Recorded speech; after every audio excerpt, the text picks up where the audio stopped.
yeah, there was that really cool, like exciting period of like early webcomic stuff. I don't know. You were like deep into that though, with like, Yeah, that's funny that I made a jump into, just because you're sort of like grew up on superhero comics. You're always like working on web comics, but it didn't feel like real comics. Not until you get something published, right. that it's like real comics. But I sort of feel, I wonder if I just stayed in web comics, where I'd be now. Yeah. Yeah. Like I think there was always more growth, and certainly like print comics means less now than it did. Like you realize that all that stuff isn't, it doesn't really mean anything. Like getting published by Marvel or DC meant, like when you were growing up, it felt like such a cachet, but now it doesn't really mean anything. Like compared to someone who's doing a create own book, or like how to create their own little like empire of their own ideas. It feels like that's a far more valuable thing Yeah. than chasing some sort of like I guess you say you're talking that you worked on Batman or something is like impress your grandma or something, like everyone's heard of Batman.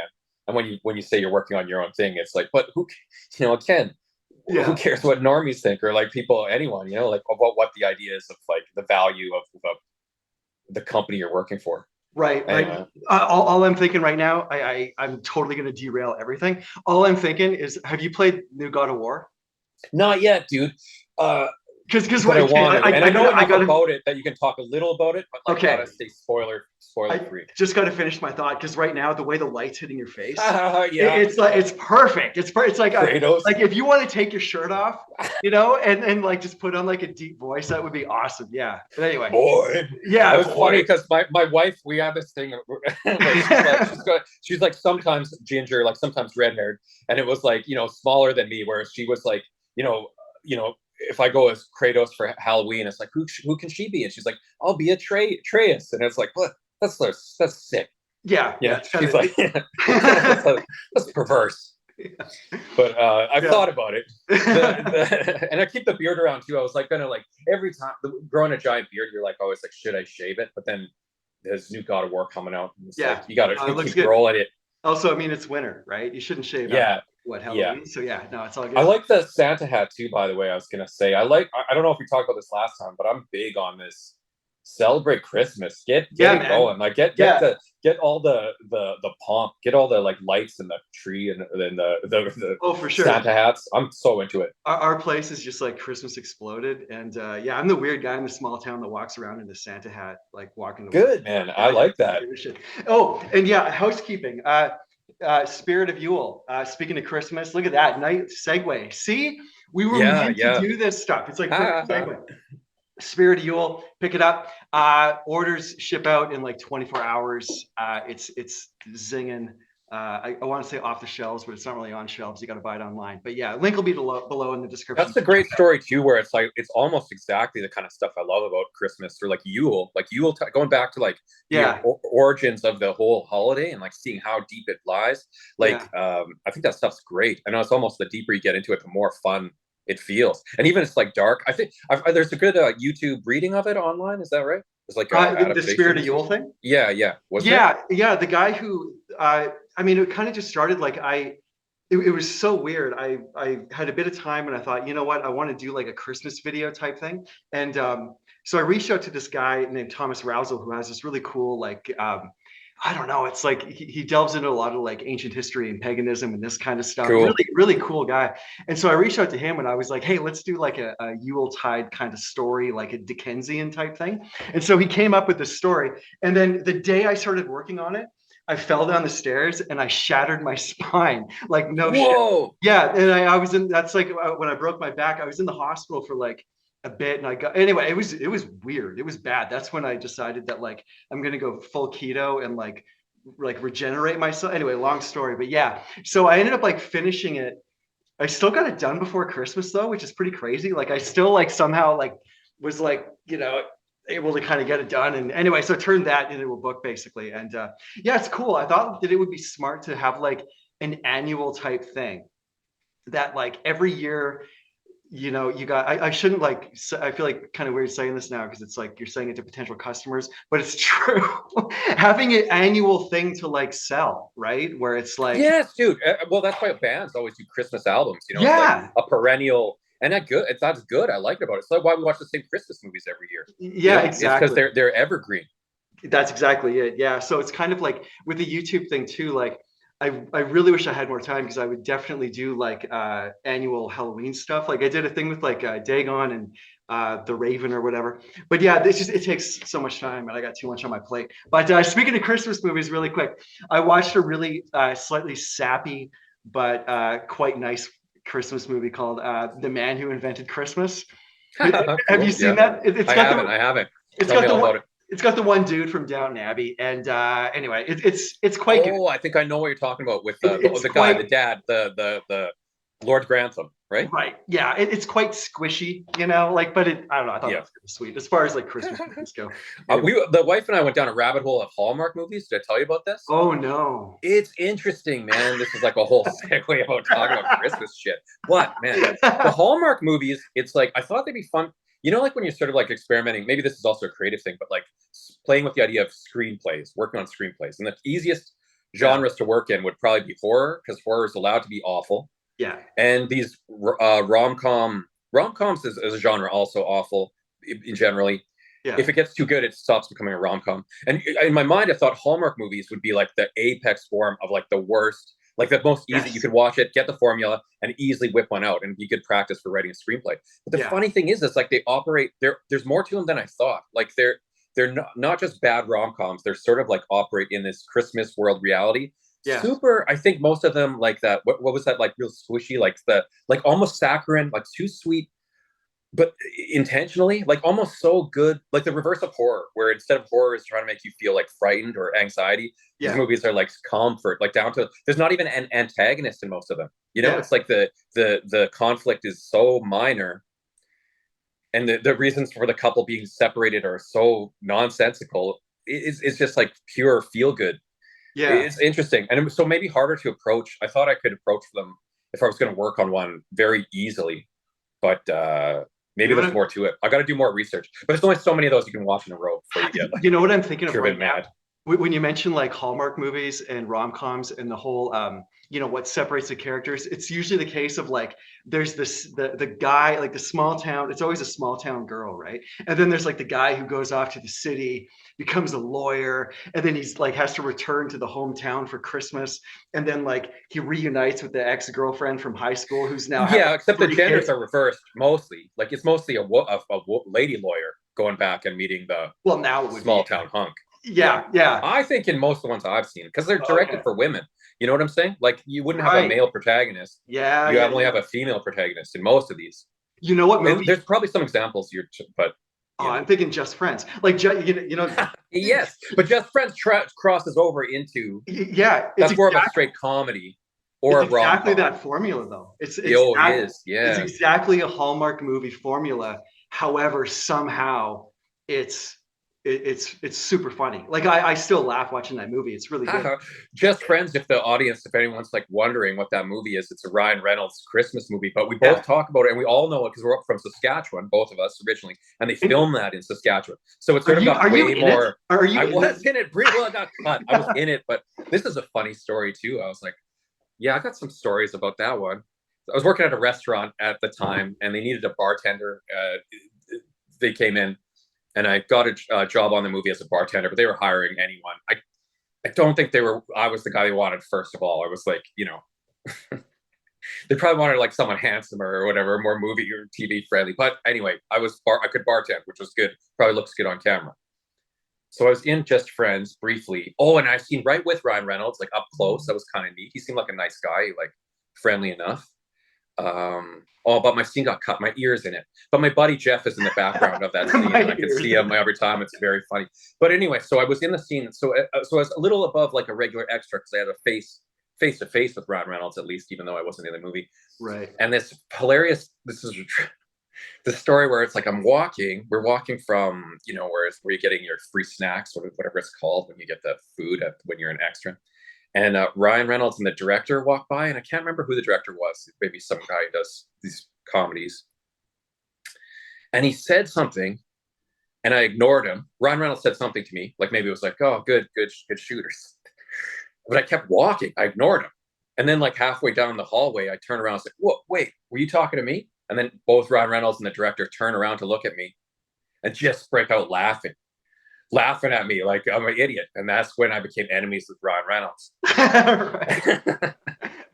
He got in my bad books. But it's so funny living in Vancouver now because Ryan Reynolds is like Van City Reynolds. He's like everywhere. He's like a favorite son, him and Seth Rogen, the two big celebrities guys. So it's hard to escape Ryan Reynolds here. So I had to give up the rivalry, like you'll kind of go crazy because I think every movie now it's mandatory you either have Ryan Reynolds or The Rock in them. So if like you've got a beef with either of those guys, that's basically like half of all movies that come out now. It's like, oh, it's funny with The Rock where it's like The Rock again. This is the thing about celebrity, and even this idea of like these like getting even our faces on YouTube. It's like any idea of celebrity is so weird, fleeting. Like even The Rock had such a good run of like people loving him just because he's like a good, super charismatic guy on camera. Like or especially like it seems like in real life, he's he is this character he plays on the movie. So it's sort of like limited acting range, say, gets like a leeway because everyone likes him so much. He's so charismatic. But with this Black Adam thing, it's the first time I've seen like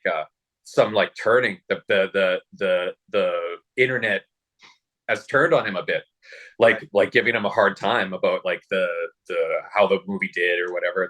There's a funny tweet about because he was releasing numbers about how it made some money, and some funny tweet I read where it was like, "Do you smell what The Rock is cooking? It's the books." Like just like fake numbers.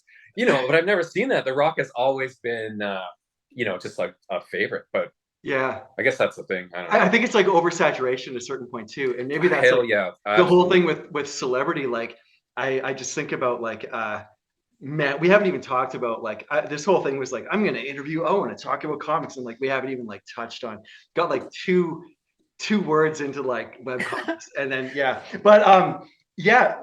celebrity, not knowing much about people. It's like the whole thing with Twitter and stuff too, right? Like when I was a kid, you probably have the exact same thing. Like Wizard magazine when we were kids was such a big deal because like my rock stars of the day were like Rob Liefeld, Todd McFarlane, these kind of guys. These were like the coolest people in the world. Yeah, man. But you knew nothing about them. And when you would see something like you'd see like something in Wizard magazine. Like that was the first time you got to like see photos of these guys, and they were so cool with like jean jackets and stuff. Yeah, and it was sunglasses like, maybe sometimes. Yeah, it's like you didn't know much about like celebrities themselves. They were like a mystery. And I think that like social media has killed that because we realize that like these people are just like horrendously unlikable for the most part. Like there's a lot of like. It's like the less you know, the better, Yeah, this is sort of like in the recent, and this could have been like, just the last couple of years, certainly maybe COVID had something to do with it, but sort of the death of celebrity culture, just I think, and these sort of like, Twitter, certainly, all this stuff, like the internet, I guess, making everyone on even terms. And just like the elevation of certain individuals is just lessened a lot. I think that's for the best. I definitely do. I feel like like the end of like sort of these hierarchies. Absolutely, I think it's the best thing. But I have noticed there is like that. In terms of motivation, it's like the dream of becoming that number one guy in Wizard magazine, becoming Todd McFarlane or whatever. Oh, yeah. Sort of lessens now when the idea of celebrity and fame feels less like a score. Yeah, like Rob Liefeld, he always talks about like him, like his pod, like Robservations, his podcast there. Yeah, he's always talking about like, we were like 7 alpha dudes, and it's true. It's like they were like, or like alpha dogs or whatever he calls them, and it's true. Like all those guys back then, like the guys who broke off to do image stuff, like they were all like kind of alpha personalities of like competing with each other. And this kind of stuff. And I think you like by doing that, like that competition, you just become better and better. Like if you're not trying to like improve and stuff. And that's why the AI thing, like AI is like a weird, complicated thing. That's a whole, we shouldn't even go down there, but like, it's like, it'll force people to like reevaluate their own work.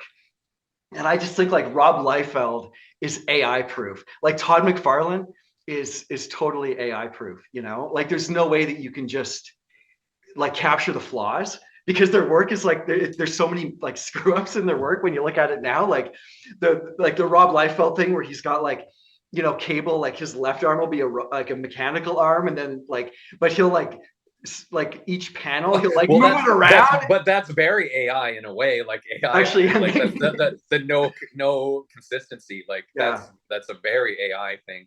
Actually maybe Rob Liefeld is AI. Well, and like the flaws.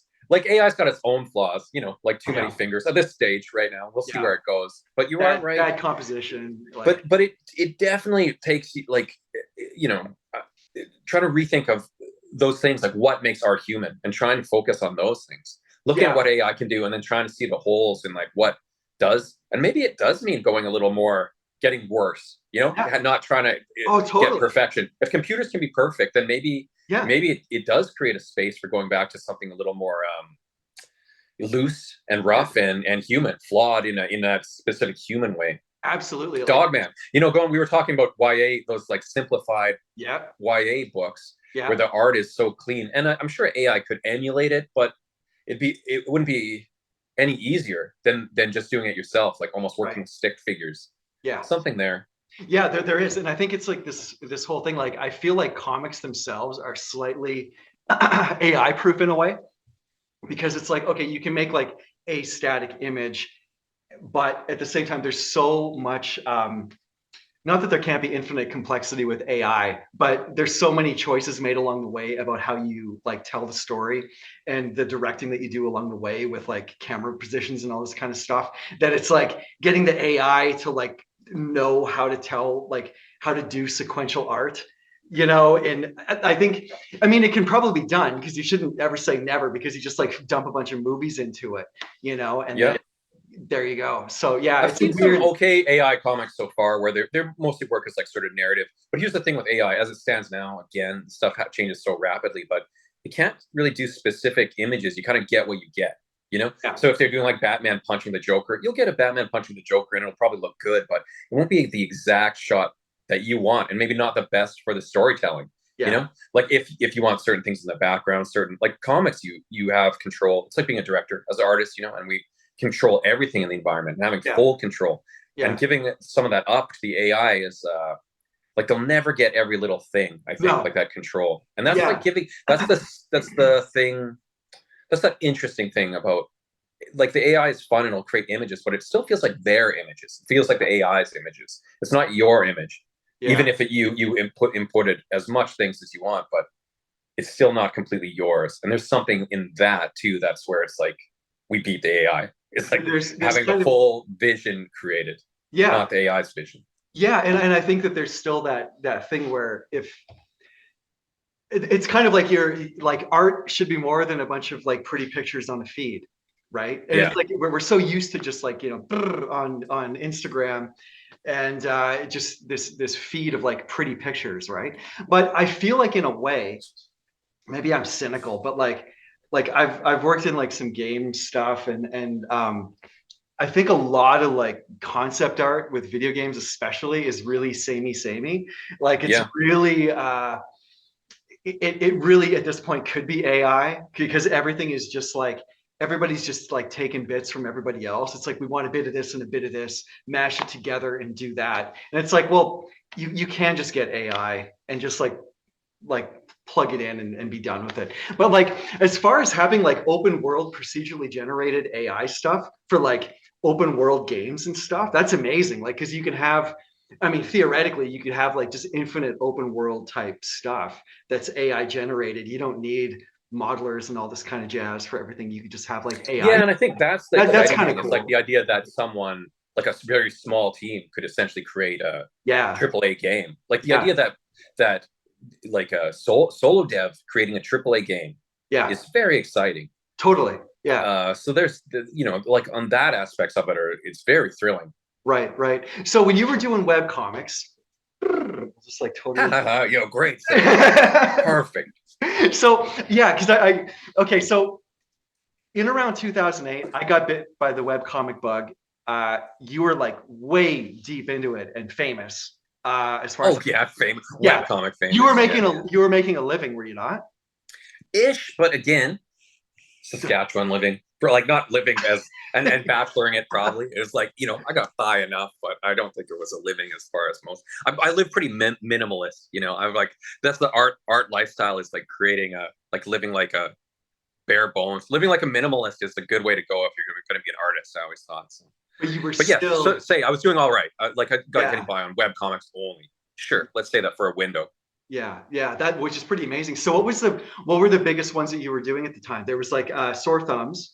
Yeah, that was like a political anime webcomic written by Chris Crosby, who still does these sort of great political. He's a publisher at Keenspot, and his comic right now, I think it's called Biden's Titans, but I think when Trump was in office, it was called Trump's Titans, and Okay. a very like still political, but like very that middle of the like roasting both sides kind of thing, which is like Right. Which a is good. rare air and a rarity to find actually. Yeah. So he's still on it. So Sore Thumbs was kind of like that, like a apolitical but hardcore roasting on left and right tropes. Even back in the day, back when it was fun. Nowadays, we think I've talked to him recently. I still talk to him all the time, and we talk Oh, about cool. maybe doing a resurgence of Sore Thumbs.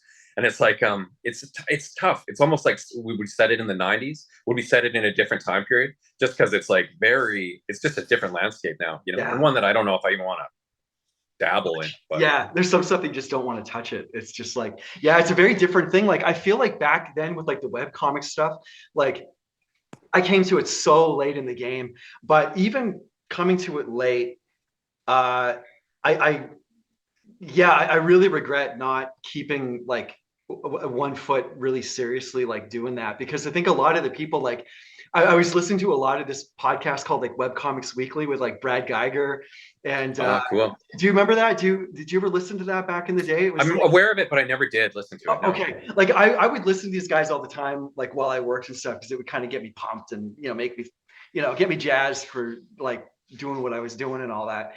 And a lot of them, they just kind of migrated into doing, like, say that Brad Geiger guy, like he just has like a Patreon basically, and so he's got like an Yeah.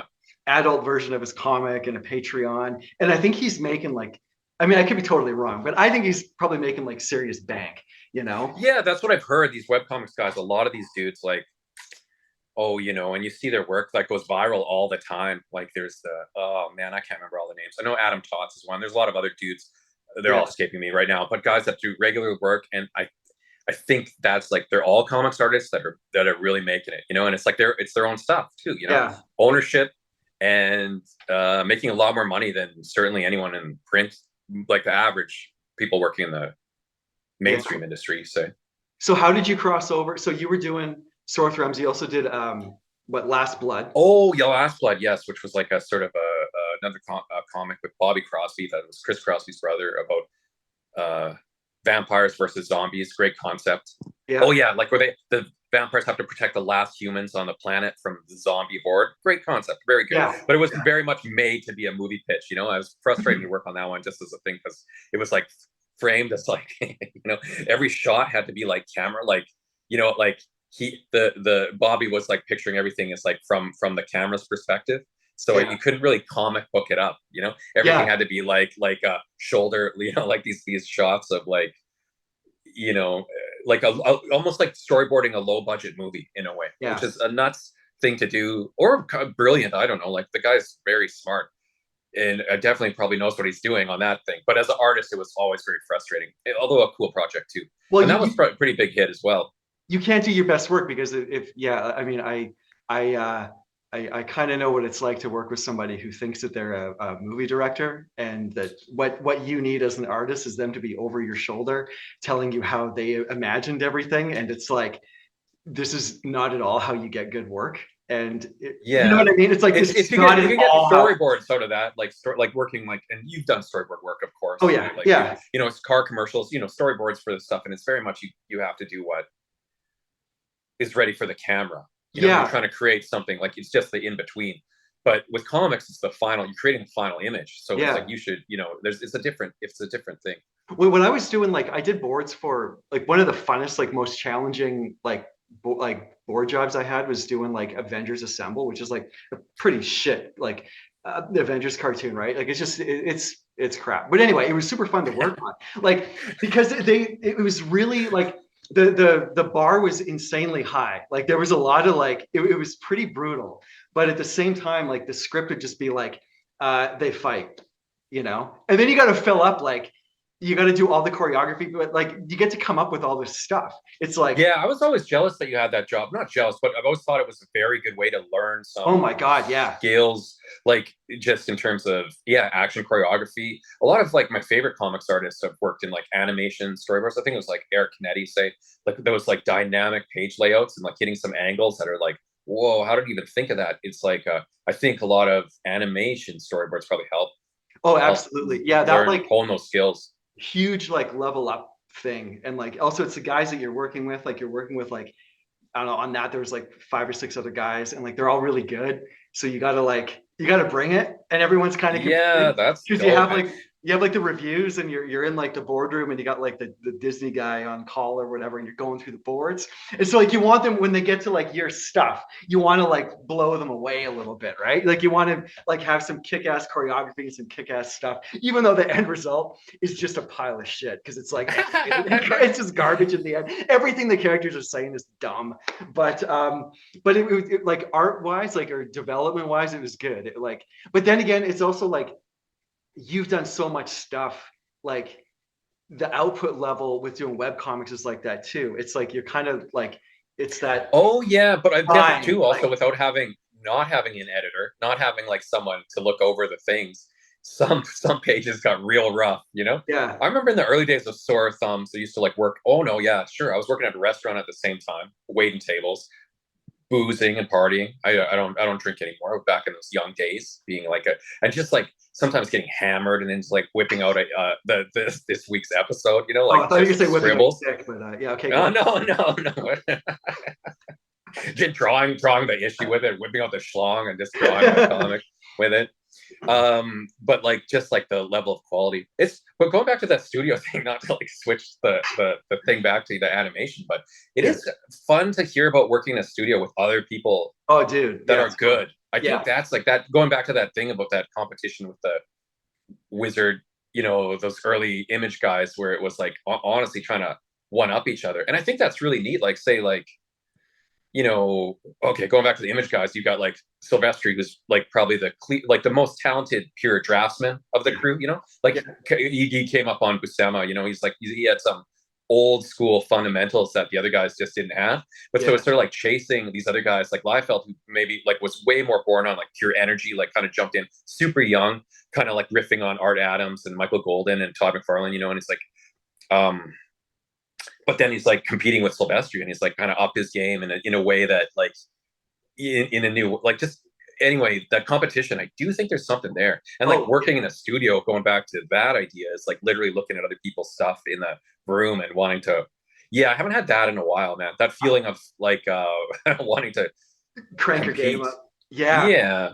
I had one of the I got a job in Berlin working on at a game studio doing boards and it was great. It was really cool and I'm doing my thing and the game was I got it. Was that game the Spec Ops or was that Yeah, it was the Spec another Ops one? thing. And it was really cool. Like it was one of the best studio experiences I've ever had. Maybe like the best, just because it was such a cool mix of people. It's like you've got all these people like from like you got like the Russians, the French people, the Italians, the Spanish. Like, it was this crazy mix of people, the Americans, the Texans. You know, it was like this awesome mix of people, like very different people, all brought together making stuff, and they were all like crazy good. And so you had to like bring your A game. And I was like doing boards, but I was like the only like board guy there, like doing storyboards on the cutscenes and stuff. And then they brought in this director guy who is amazing, this French dude, Emmanuel Gorenstein, and he's like anyway, he was like next level, like the real deal. And Mm-hmm. it was so great when he came on because it was just like everything that I just realized that I suck. I realized that like I suck so bad. And I remember him coming in and like super nice guy and like he's done like he did boards and stuff on like that new Mad Max movie. Like he did the choreography for that stuff. So this guy's like crazy next level good. Like Fury Sure. Yeah, Road. that upper echelon. Yeah, I dig That it. is it. Fury Road. Is that what it's called? Yeah, yeah. Yeah, yeah. So like he worked on like that stuff. So this guy comes in and I'm just like he just obliterated me, and I was like, okay, this is like the greatest thing right now. Like I can like sit next to this guy and just like vampire off of him and like Yeah. absorb all of his skill and just see how he approaches stuff. And it was like, it's things like that where it's like I would have like flatlined if it wasn't for this guy showing up and just like stuffing me in a locker, like just bullying me and like just like pantsing me and giving me wedgies and like like on an artistic level, just like dunking me in the toilet, And it was so good because it was like at the end of it, like I was like, I mean, I don't I want I'm putting my hand up here as if I'm up here, but I was like I leveled up, So it was like then when I came to like say the Avengers stuff, I could like slide into that a little bit easier because it's like Cool. I'd already been brutalized by this dude, by like because it's that thing where you're kind of like in the presence of people that are just like the real deal, And then Yeah, man. it's That's like awesome. you have to have that though. It's like otherwise you can't. You'll always stay in the realm of kind of like amateury. You'll always stay in this weird realm, where you're kind of, mediocre for lack of better words. Like you're not. Yeah, I think it's a healthy thing to always know there's someone Yeah. better than you and like know that you're kind of shit. Like, Yeah. because you can see your flaws better than anyone else. Like, this is like a bad thing. I've always felt, well, imposter, whatever you call it, imposter syndrome. I feel like Oh, that's totally. a Yeah. very easy thing. I think a lot of times I've like not done books just because I felt like, oh, I'm not good enough. But certainly you are. Like, we all are good enough because there's way, way worse stuff. But we never look at that. We only look at the stuff that's like elevated and compare ourselves to that. And then Yeah. it's like, you feel like shit. But I think Yeah. there's something there too of like wanting to get better. I I was gonna think. say too, working on Spec Ops, that's great. Dude, like that's a game on your CV or whatever. That's like an all-time classic. Like that game really like aged really well. I think it's like considered a like one of those best like hidden gem games that a lot of gamers just really love. It's just cool to be a Yeah. part of like that It, it, one it's thing. cool. It's like my.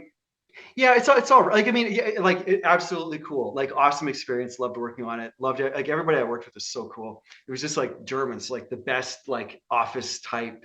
It was just like that going for lunch every day, going for beers every day after work, pretty much. Like it was just such a great Cool. environment, like cool people, and yeah, just tons of fun.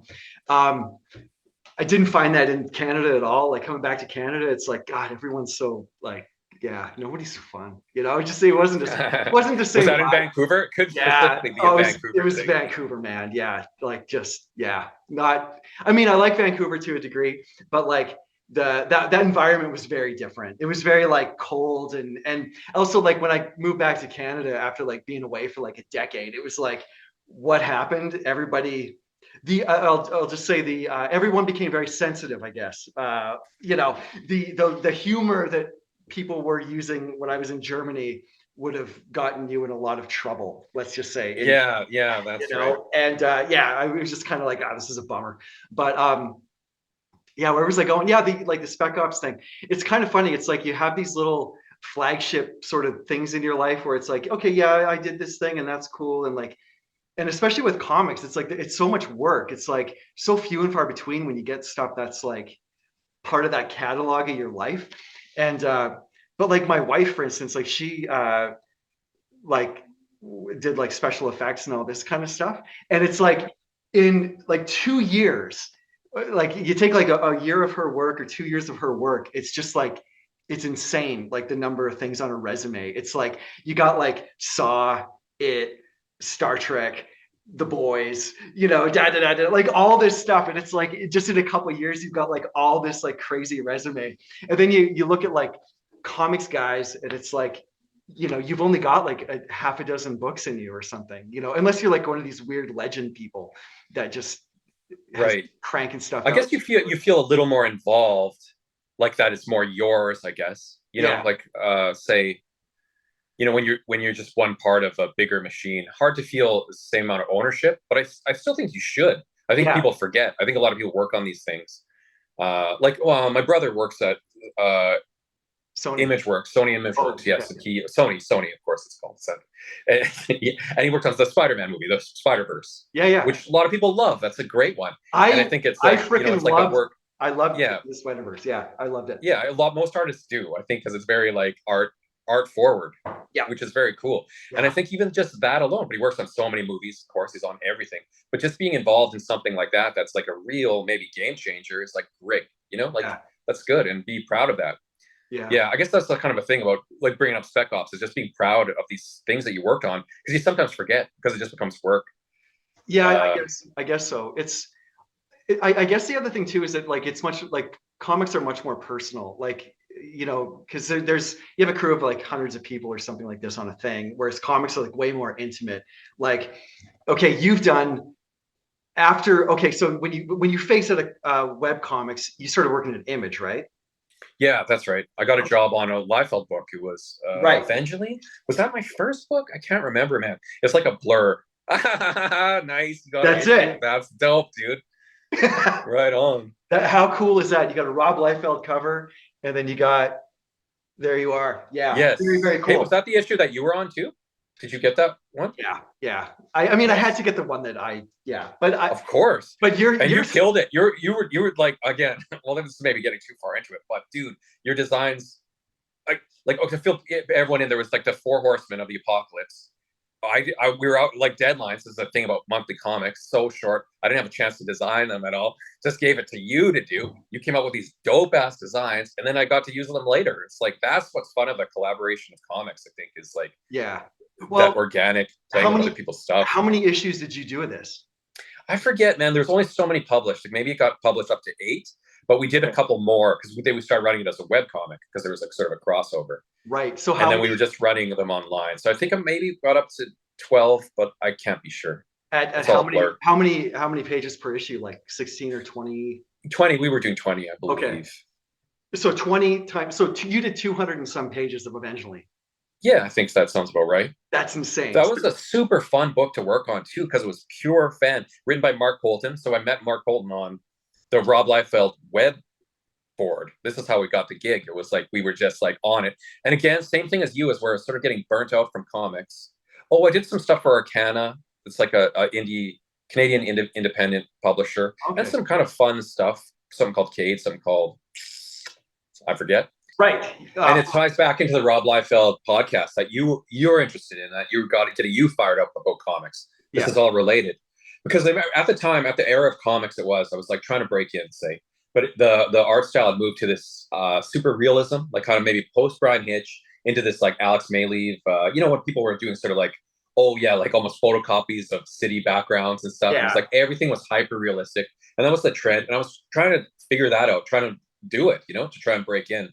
Yeah. It's just not very fun, you know. It's just like, No. and so it's like, what was fun comics? And I started thinking. I think I was reading old Eric Larson Savage Dragons again, and found those old Rob Liefeld books, like in just like a box of them Yeah.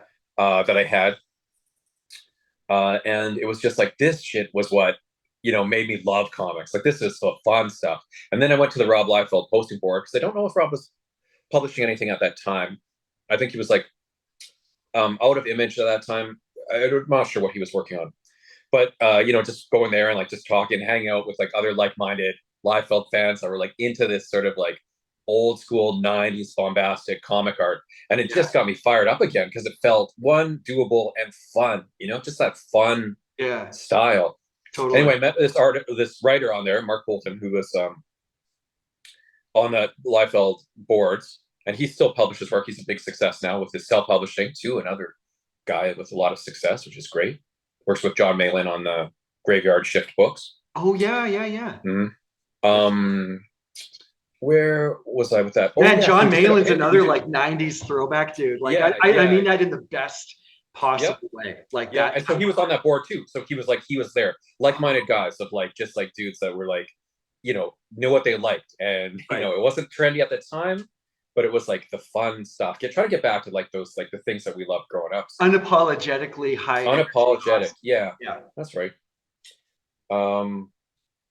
Oh, and we just did a blind pitch to Liefeld for Evangeline, which was one of his characters, and he just loved it, and he and then got us in an Image, which was great. It was just sort of like, we were just like, oh, we're gonna do this book, maybe hopefully get it published independently if it's a webcomic, whatever. But he was like, no, this is good enough to get printed, and then boom, okay, it was almost like out of nowhere, and that's great. That was my first Image book, and then that just led to other things too. Like it's almost like that thing of you just getting one thing in, and other people seeing your work and then getting offers and that sort of thing. It was great. It's like work begets work, like the more you do, the more you get, and you just have to like keep hammering, But yeah, that's so you also okay, so with Evangeline, you're doing all the art, all the coloring, Mhm. like everything. So you're doing like all the art duties on that basically. And then after that, you went, did you do Glory after that? Because you did work Oh on, yes, oh wait, that's right. So I should Gloria be doing got this. There's Evangeline. nice, And man. then now we can move into Glory. There you go. Glory, dope. Glory is such a good book, man. That one was so good. Your work is Oh, insane. Your coloring on that is insane. It's oh, I, amazing. I think that book, like, Sophie Campbell is so good. Like, she's amazing.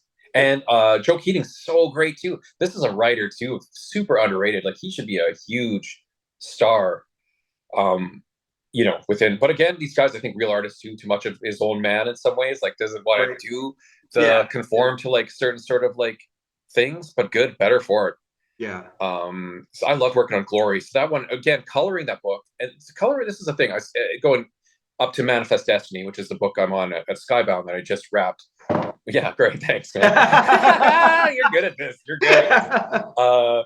But like, it's like coloring a book's a fun one because you're sort of like you can be a fan of it, like when you're drawing a book, say, and you're like that deep into it, you see the flaws of your own work. You've got like these struggles of like the creation. It's like you're too close to it in a way. Like You're coloring. Oh, sorry. Go ahead. You're well, too it's the close to thing, it. like being a colorist, you can sort of still view things objectively and be like a fan of the work and just look at this stuff and be Yeah. like, oh, like I love what's going on here. I want to make it look as good as I can and just like boost the signal, like make this stuff, show how much I like it by Yeah. putting a ton of effort into it, like that kind Your of vibe. your coloring is like, it's so hard to pinpoint because like the type of work that you do is so not what you see in most lazy colored comics these days, where it's like the coloring is so bad, it's just like a rainbow, like got shotgun blasted on Photoshop onto it, like it's just so cheap and so like thoughtless. And most coloring I think just stinks these days, but your coloring is like, it's like the only person I think I could compare it to is like that one. I'm going to say his name wrong. One like Yamanez or Jamanez or whatever. The Meta Barons too. Oh, Like dude. Well, that's funny but like, because that is like a huge influence, right? Like reading Meta Barons. Yeah, right. Juan Jimenez, look at that stuff. He draws and paints his own work. If anyone's Yeah. not familiar with that stuff, But that's the best. you've And got like that real kind of painting. thing, like, Well, I mean, yeah, I mean that's kind man. of like I wanted comics to look like Euro comics. Like that's the stuff I Right. was into, and it Yeah. was like, oh, what if? What would it look like? The two coloring styles that I liked, and eventually I was trying to do like almost like cell shaded, like trying to make it look Yeah. like anime in a way, or like a big budget, like Disney cartoon, well, something like that, something like that. And the other, so I like that aesthetic, and the other one was like, yeah, full on hand painted in that Mobius, Meta Baron's school. Yeah. So trying to do those things on a monthly comic was Oh, it's sort of what I was crazy. aspiring for. It's Yeah. tough though because it was sort of maybe probably too time consuming, which is why I could only do one book a I month. have I have no idea. Maybe you've been using AI for years. I kind of doubt it. It's insane. Like the amount of work that it has to go into it is insane. Like with like Manifest Destiny, which is like, I'm not caught up with it. Like I haven't read the whole thing, but it's great. Like talk about a really cool feather in your cap, like to look back on and go like, man, yeah, I did this great. Like that's a great. Oh yeah, I'm super proud of that book. I love that it's It's like the so same good. team the whole way through. Like we just finished the last issue, 48, I believe, but it's like so it's like a full, series with a beginning, middle, end, And all the I'm same getting, creators. it's the same people. It's the same team. It's the same like it's so great that it's like the same consistent group. Like you've got that unity. Like Yeah. it's an entire universe in one thing. And man, like yeah, I love it. Like genre wise, it's so cool. And like, and the Yeah, it's funny just thing, neat. It's so like true.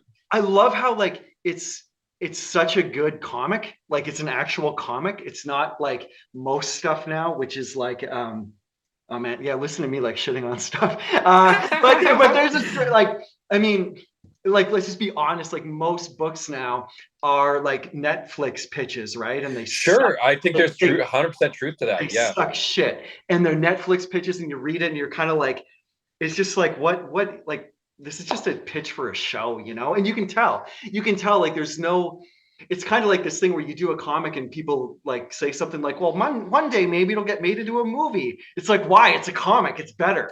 You know, it's that Yeah, kind of yeah. thing. And like Manifest Destiny is like, I mean, it would at the same time, it would make a really great series. And I'm really surprised. I'm totally surprised it hasn't been picked up. Like, because it makes sense to have that made into like, I don't know. I could totally see that. Like, well, I mean, maybe you don't want to get picked up at the rate that things are going now because everything seems to be like it's like It's such hearing a funny Netflix is thing. going to adapt something is like a really bad you know, it's not a good Yeah. thing. It's not always a good thing, but it's so good, like story wise, like, universe wise, and your coloring, like it adds, you got this like cartoony ish, you know, like not cartoon, it's not the right word for it, but it's like a really nice like style that's full of life, like with the art and the pencils, like there's a Yeah, looseness to Matthew, it. he's so good. Like It's he, crazy another good. guy. Both Chris and Matt, like the writer and artist on that book, are top tier. Like they are like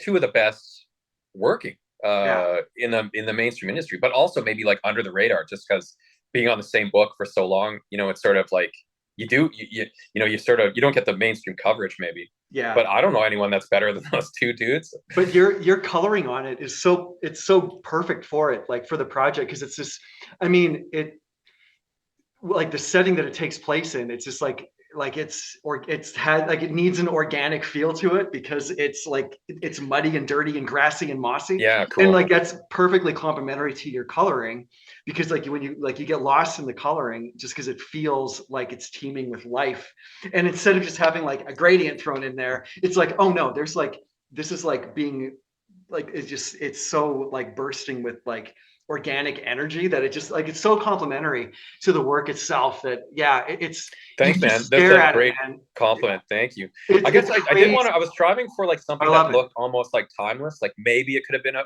Yeah, graphic album from the '70s. Like maybe like a heavy metal, some man. like Band des Années or whatever. Like a European album. Right. Like something Yeah. from a different time period where it felt timeless. I think this is the thing about a lot of comic coloring, which you look at stuff from the '90s that maybe like the that we feel nostalgic for. I was just thinking of like the old Warren Ellis Stormwatch issues or whatever, going Oh back and yeah. looking at that, and just like how some of the coloring is like too dark, too muddy, like it Yeah. just doesn't age that well. And at the time maybe it was fine, the aesthetic, but then a lot of this stuff doesn't.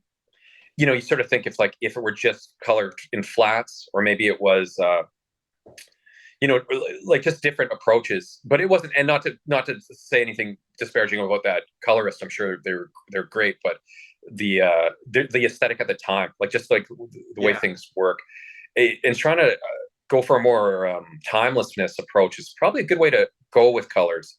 Which Yeah. means maybe going like stop trying to render everything out and maybe go with more flats. I think that's probably good. Or yeah, maybe trying to emulate some more organic elements too. I think that's also a good growth. And even with writing too, like there's something like I've been reading a lot of like I've got like I've been collecting the Conan omnibuses, like the Savage Sword and the Conan the Yeah, Barbarian ones. dope. So good. So mad. It's like I got like thousands of pages to go through, right? So, but the funny thing is like to me, it ages like perfectly well. Like it especially the Savage Sword being black and white, like it's so good. It totally holds up. Like John Buscema is kind of like, he's like one of my favorite dudes, and He's so good. He's so good on a technical level. Like that guy yeah, is like amazing. I think once you it's kind of like Kirby in a way where you have these artists where maybe they're a little before your time, so you sort of dismiss them as like not being like the hotness. But yeah, once you get a little better and you start learning what skill is and like what and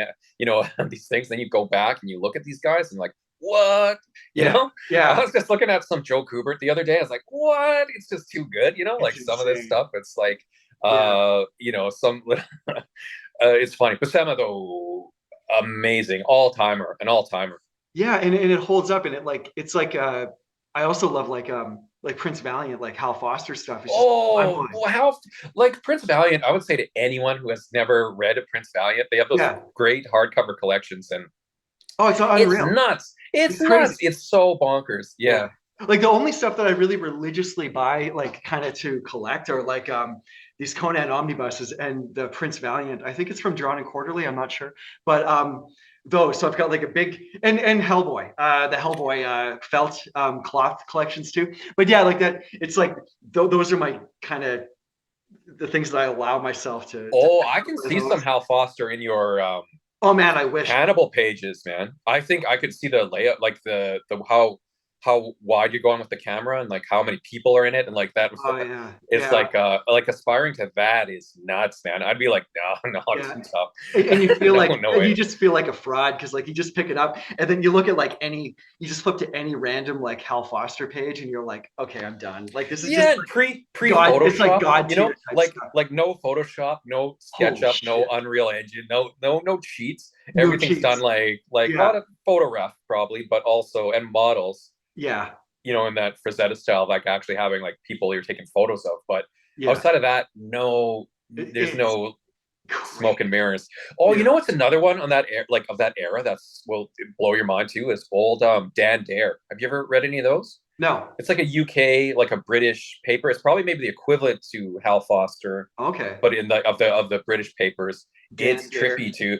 Yeah, man, you should check those out. It's really neat, and I think the colors were done in like airbrush, so it's got almost like it just feels almost like 3D art.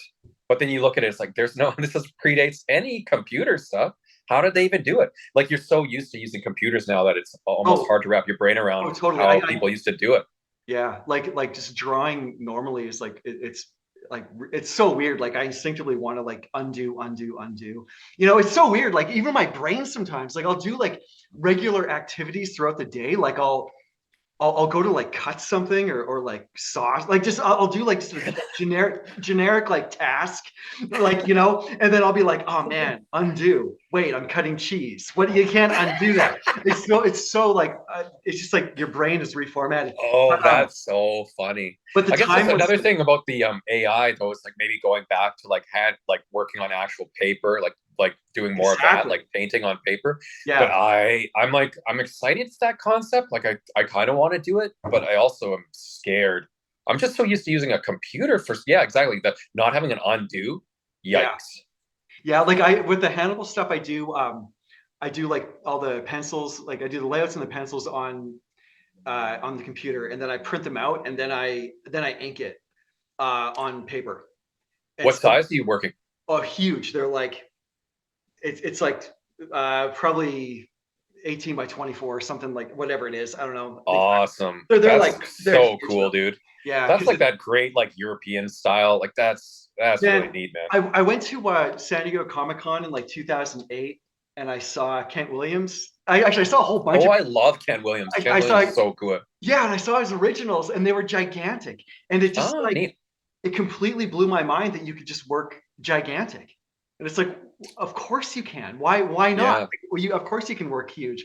And so after that, it like blew my mind. And then I also met Dave McKeon, and he gave me uh, some of these brush pens, and it was like it was it's like Dave McKeon gave me like these pens, Yeah, gift. Like and that's awesome, man. it like it changed my life. Like it seriously changed my life. Like the idea of scumbling completely, like scumbling the ink across the paper, that like Yeah. dry brush sort of Oh, thing. I love It's it. like yeah. So I mean, I do love like inking digitally because it's quick and there's certain things in there that I kind of love. But yeah, like the old school like ink on paper. I think that like I'm supposed to be an inker.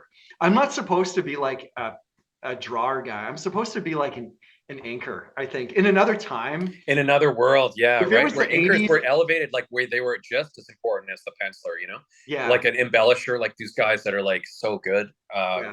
Like I think I I meant can't even think of the last most recent like Klaus Janssen or like, but like looking at old Kirby and the different inkers, oh how they would totally. affect his work, and you could see like the difference, huge difference. Yeah, that's like it's like the one of the things I love about the old Savage Sword Conan stuff is seeing like you have like an artist, but then all these different approaches to the work, and you just see like the different people bringing out different stuff in the work. It's crazy, and yeah, it's like it's one of those things that like that's another thing that AI is going to have. Like it's like, well, what happens? Like you have that thing where you've got like an artist, like a penciler, an inker, and a colorist, and they're all like marrying together to create a specific thing with those three people, right? Like you're not going to get that with AI. You know what I mean? Like that marriage of work on a collected, like lengthy thing, you know? It's just, I don't know. I kind of, I love seeing that. And I think that like one of the downfalls of like modern comics in a way is the removal of inking,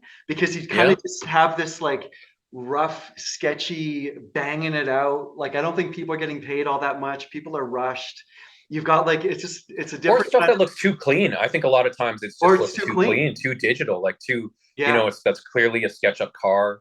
It's Yeah. clearly a SketchUp classroom. Yeah. Like very, very like or poser model people, But like Yeah. if you had just someone ink over that and make it look more Alive. oh, 1 sec, I had a just make it look more, yeah, right. And Yeah. Absolutely. Like there's such a like an uncanny valley kind of thing going on. I don't know how to describe it exactly. But yeah, your stuff on Manifest Destiny is like that to me. Like, so there's 48 issues and then it's done. That's it. yeah. It's capped at that. Yeah, that's cool though. It's like beginning, middle, and an end, like a proper Yes, yeah. issue. And the final trade, it's great. I'm very proud of that book. I like, again, having these things that we worked on that are like these. That's a good one. That's great. I feel that way about Glory. I feel that way about a lot of books. Shutter Yeah. too is another book I worked on. There's like these good things where you're just proud of them that they exist. Negative Space. How do you feel about Negative Space? Oh, Never Space I like too. In that, I think that's a pretty strong book. I feel art wise, that was the closest to like what at least my voice is. Yeah. And I really haven't really had a chance to really show off like what I think I can do. That's a weird one too, to be in the industry for so long, but still feel like I haven't even really shown Right. what I can do, like what I feel like I could like That to me crush is on. like the most That's a Owen. funny one.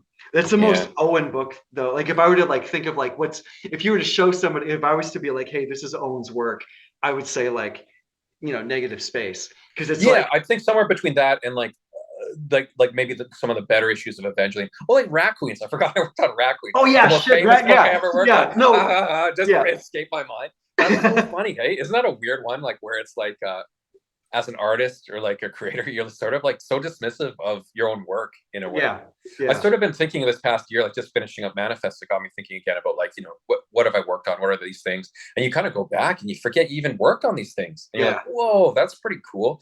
Actually, that distance is really fun, like where I think you it's forget good. you worked on something and then you can look Yeah, at something objectively. yeah. That's really neat. I think it's Raccoons like was one. it's a blue collar kind of attitude though in a way, which is good. It's like, it's like, yeah, it's this thing that you love to do and da da da da da, but it's also a job. It's also like, Yeah. you're like a professional person who does this for a living. And you kind of just like, okay, what's next? It's like you might if you worked on cars, it would be like, oh yeah, I did that one dot dot dot 5 years ago. That was really cool. But it's like you've also done a million things since then, and you're focused on like what you're doing now. You know what I mean? Yeah, I think It's that there's kind of always better ahead. Yeah, I guess that's just a philosophy. I think maybe a yeah. lot of artists have, where it's like your best work is always ahead of you. I think Hopefully, that's a yeah, healthy way to look yeah, at it. yeah. So how many issues of Raccoons did you do? I'm the worst at this stuff. Zero research. I forget, man. How many did we get to? There's 3 trades I was on.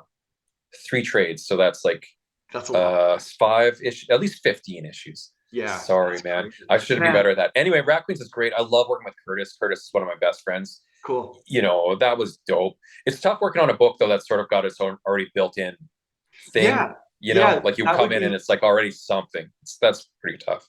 yeah, because you've got like Raccoons was like extremely popular too, and so you've got like a real fan base that really is attached to it, and then you're like it's kind of like swapping out like Henry Cavill stops being the Witcher, and then you're like the new guy that comes in, and it's like he might do an amazing job or even a better job, but already you're kind of like, it's the new guy. It's like Totally, man. And I fell in for that too. Another like the Spartacus show. There was that first guy, Andy Whitfield, maybe is his name, okay, who got cancer and died. I don't know if you ever watched that show, no, but they had a replacement, and I'm sure he was great, but I couldn't watch the show.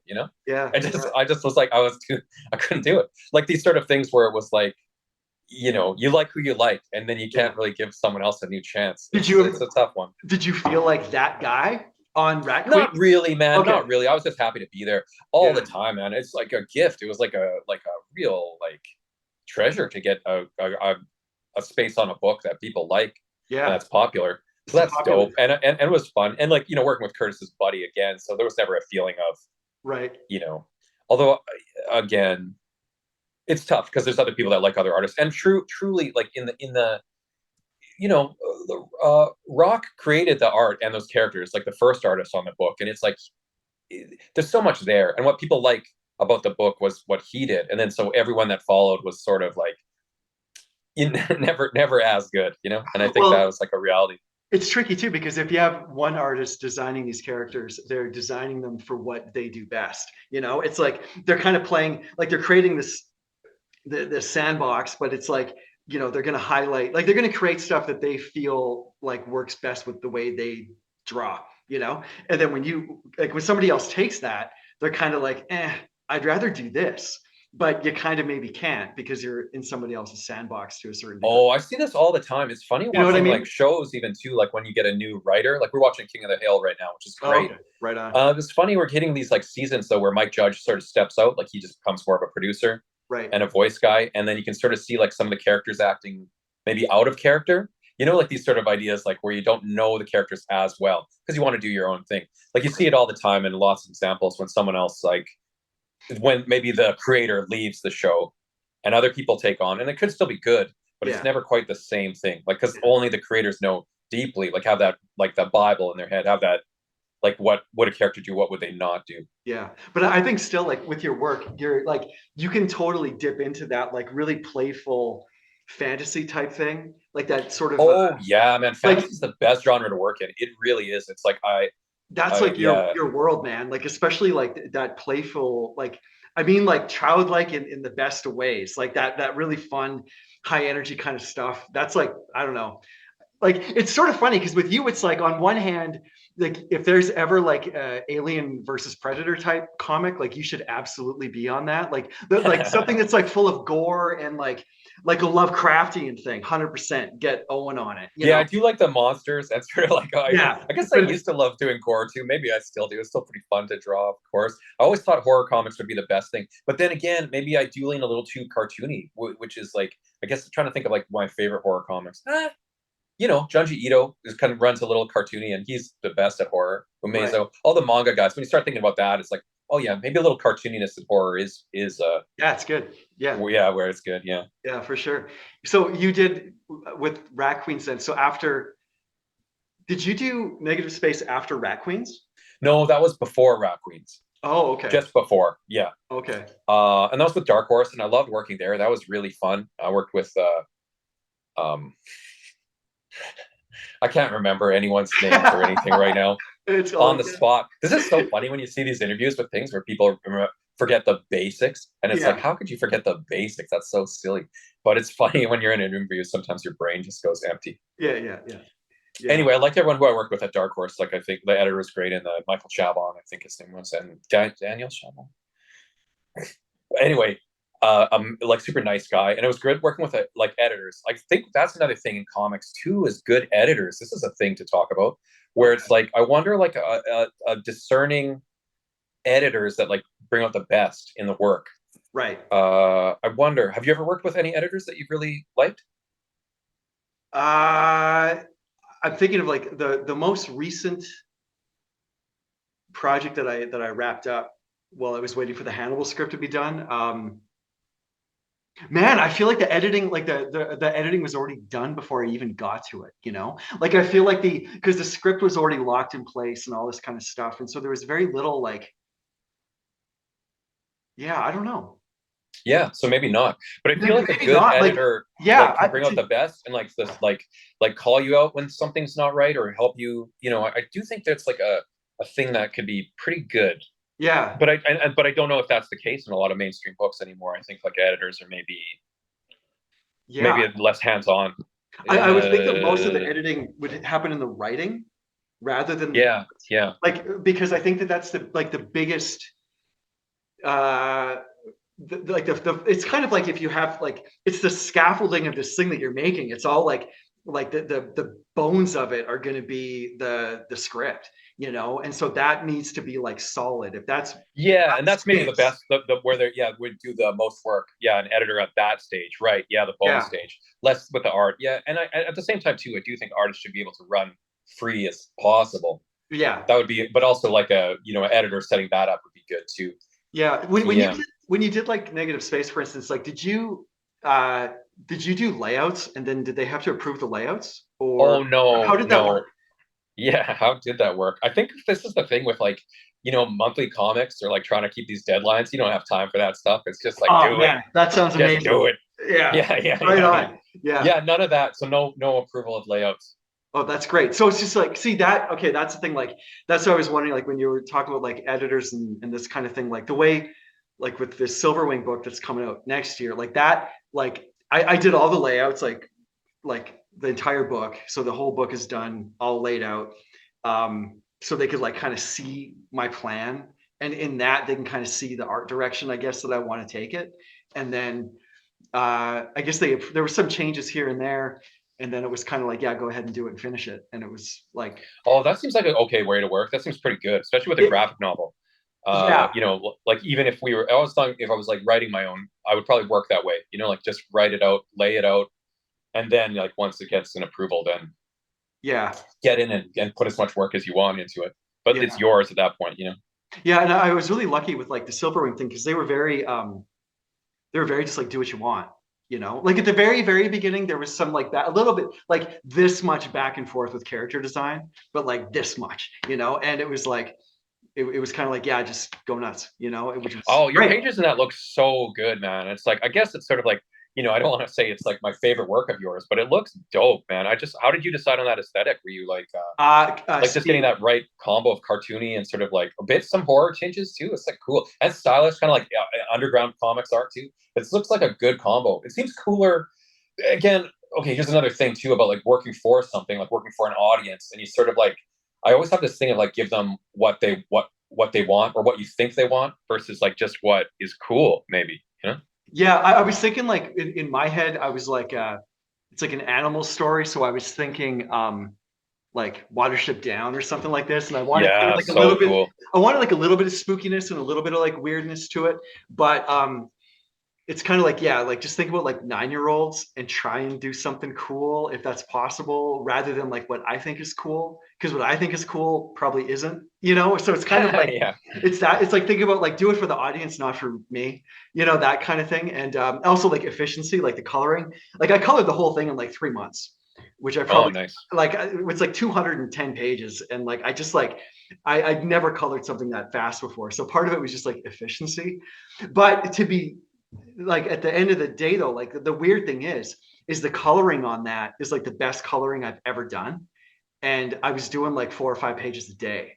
So it's like, Yeah, sometimes you just get you get into to a flow, you get like rolling, you yeah. pick a good palette, and you like just like yeah, man, and you And get it's like, good. You get good after 200 pages. You get good after 10 pages. You yeah, get and like it's like better instinct. every Following your instincts and not second guessing yourself. Like that's the yeah. killer. To me, that's the killer. If there's like over the shoulder shit where people are like, I would have done it like this. It's like that's how you fuck up work. No, yeah, that's torture. Immediately. That's torture. You need Yeah. to like yeah, you got to get into that, you know, like the rhythm, the flow, you know, and Yeah. like just being like Yeah. yeah, And that's where that, it's best. That's where comics is at the best, like almost where it's happening automatically.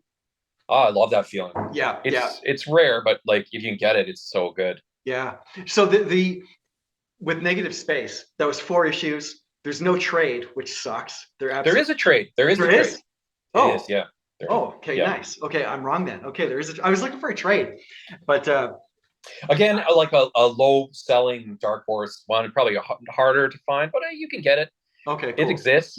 I've got some. It's good. I'm proud of that book. It's really cool Oh, and weird. it's super cool. You're man, the lead character in it is so good. It's like the main dude you have, like just you nailed it. It's like I see that guy all the time.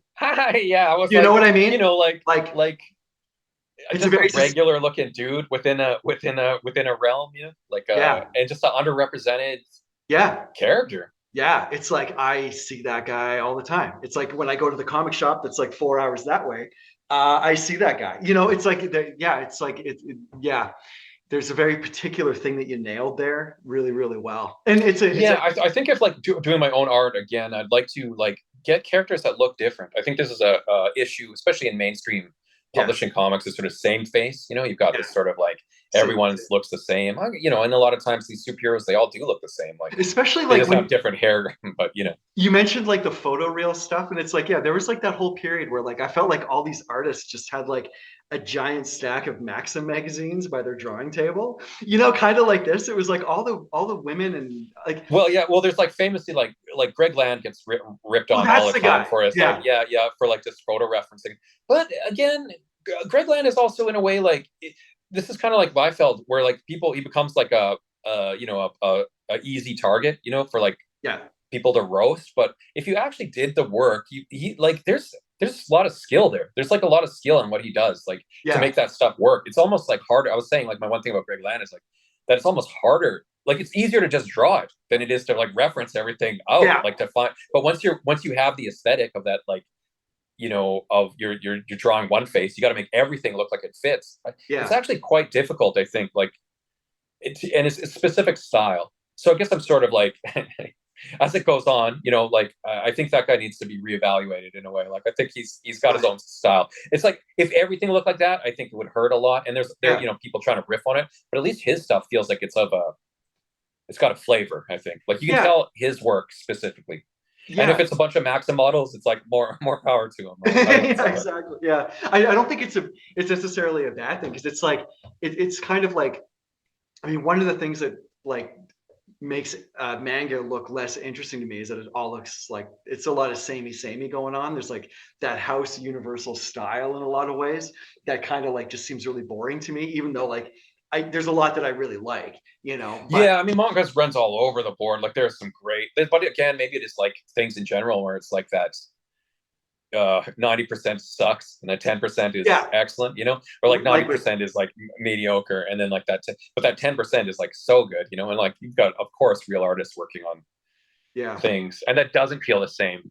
But you are right, and I think there's a lot of problem, and this is like trying to dabble into like the webtoon webcomic stuff where a lot of it feels maybe it's just not my demographic. It's all like teen high school stuff, and there's so much like manga and anime where it is like yeah I've been trying to anime is a funny one where I've tried to get into anime, and I have, of course. I've seen lots of classic anime. yeah. I'm like not like a newbie on it, but like so much of it just feels like I more schoolgirls, you know, yeah, like more of yeah. this stuff, like where it's like you know everyone, every isekai, everything's like you into a new dimension. Like it just feels like you know more of that AI remixing again of Yeah, just things that you've already seen in the slightly changed. yeah, exactly. It feels really like samey. And I mean, I think too, like the manga stuff or the anime stuff that like I got into when I was younger, or that like I gravitate towards is the stuff that I got into when I first discovered it. So it was like that earlier, like I remember I got like a VHS tape of Ninja Scroll.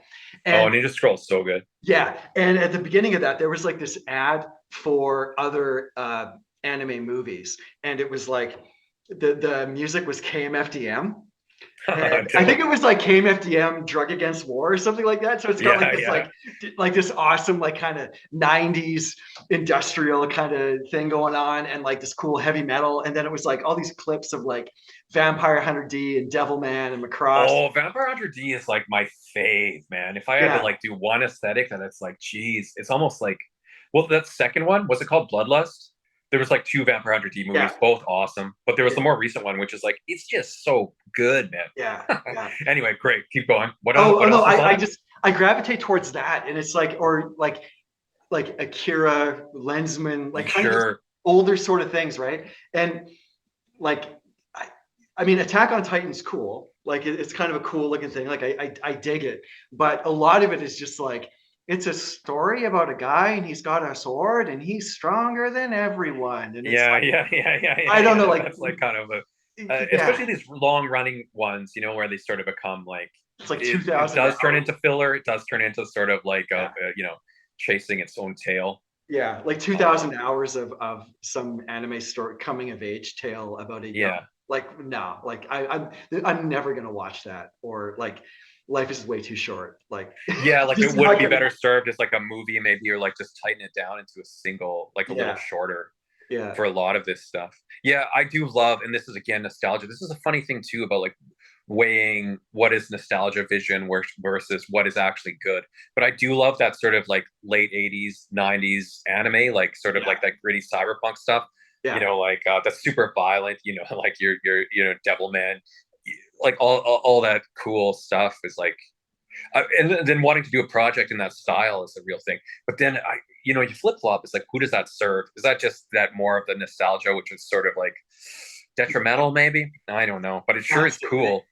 That's the thing. It's like I think about that too, because it's like what I was saying before. Like who's this for? Is it like it's like, hey, this is I got to make this cool for like 10-year-olds, So I have to like leave myself at the door, which sucks, but I feel like I should. It's that kind of thing. Because what I think is cool, so few people think that that's like, you know what I mean? Like my Yeah. my own personal taste is like so like it's such a narrow little thing. Like, I mean, I like a lot of stuff, but like the stuff that I genuinely get really excited about, it's like there's only a handful of people that Oh, are into it. I know exactly how you feel. It's so tough. I'm really hard to watch movies or anything with because they just roast the hell out of it. Of like, Yeah, I can't watch anything without being critical now of the sort of like whether it's derivative of something, yeah, and like sort of seeing the pieces of how it's made. It's hard. You kind of get like it's a pattern recognition brain, but yeah, you start seeing like the formulas, and it's tough. It's tough to enjoy anything once you start seeing yeah, the exactly. seams. Yeah, like I got excited about I found this I just stumbled on like a Criterion collection like 50% off sale Oh, thing. great. So I got a whole bunch of movies that were like in my kind of my wish list or whatever. So it was like, oh sweet, like Christmas came early for me. And yeah, and it's like one of them is in color and like two are in English and like all the rest are like Swedish and like from the Yeah, like cinema like then. So like real from the stuff, like 30s. all that stuff, like Jean-Luc Godard or whatever, all the stuff that's sort of like Yeah, it's like film Ingmar Assidious. Bergman, like just Yeah, like sure, Ingmar Bergman, great. yeah, Yeah, like stuff that it's like we always like pretended that we've seen, but right. you never see, But we should because it's genuinely amazing. Yes, It's man. And I mind think blowing. going back to that stuff is it does knock your socks off. Yeah, and it's like